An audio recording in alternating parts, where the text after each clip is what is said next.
జై శ్రీరామ్. శ్రీమద్ రామాయణము అయోధ్యకాండ 75వ సర్గ. భరతుని అరుపులు ఆక్రందనలు విని కౌసల్య సుమిత్రతో కూడి భరతుని కొరకై బయలుదేరనించెను. ఇంతలో భరతుడు శత్రుఘ్నునితో కలిసి కౌసల్యా మందిరమునకు వచ్చి దుఃఖించుచున్న కౌసల్యామాతను గాంచి ఏడ్చుచూ ఇరువురు కౌగలించుకొనిరి. కౌసల్య భరతుని గాంచి, నాయనా, నీ తల్లి మహారాజును వరములు అడిగి నీకు ఈ రాజ్యమును లభింపజేసినది. నా తనయుడు రాముని నారబట్టలు కట్టించి అడవికి పంపినది. నేను సుమిత్రతో కలిసి మహారాజు కళేబరమును అగ్నిహోత్రమును తీసుకొని రాముడున్న చోటకు ఏగెదను. నా తనయుడు ఉన్న చోటకు నన్ను తీసుకొని పొమ్ము అని పలికెను. కౌసల్య మాటలకు భరతుడు మిక్కిలి దుఃఖముతో, అమ్మా, అయోధ్యలో జరిగిన వృత్తాంతము నాకు తెలియదు. ఏ పాపమూ చేయని నన్ను నిందించుచున్నావు. రాముని ఎడల నాకు గల భక్తిని నీవు ఎరుగవా? అమ్మా, రాముడు అడవికేగుటకు నేను అనుమతించి ఉన్నచో గురువు వద్ద నేను నేర్చుకున్న సకల శాస్త్రములు నశించుగాక.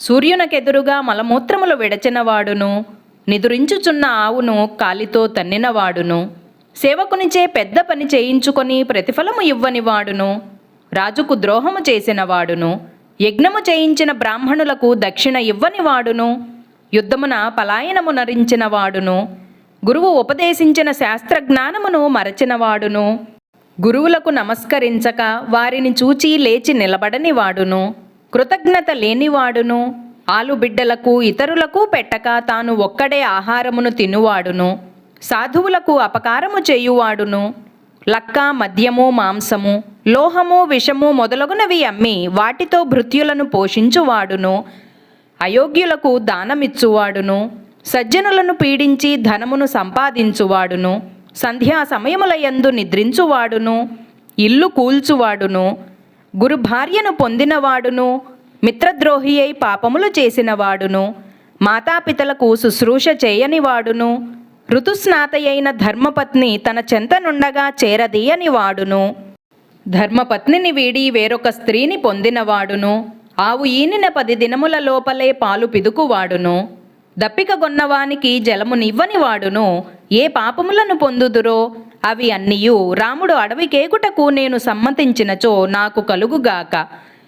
ఈ విధముగా భయంకరములైన కఠోరములైన శపథములను చేసి దుఃఖించుచున్న భరతుని చూచి కౌసల్య, నాయనా, అన్నయందు నీకు గల అనురాగము చూచి నాకు ఎంతో ఊరట కలిగినది.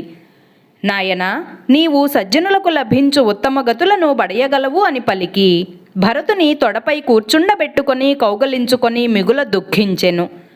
అందరూ అట్లు దుఃఖించుచుండగనే రాత్రి గడిచెను. జై శ్రీరామ్. 75వ సర్గ సంపూర్ణము. అందరికీ నమస్కారం. పూర్వజా డివోషనల్ ఛానల్కు స్వాగతం. మీకు గనక ఈ వీడియో నచ్చినట్లయితే దయచేసి లైక్ చేయండి, షేర్ చేయండి, ఇంకా కామెంట్ చేయండి.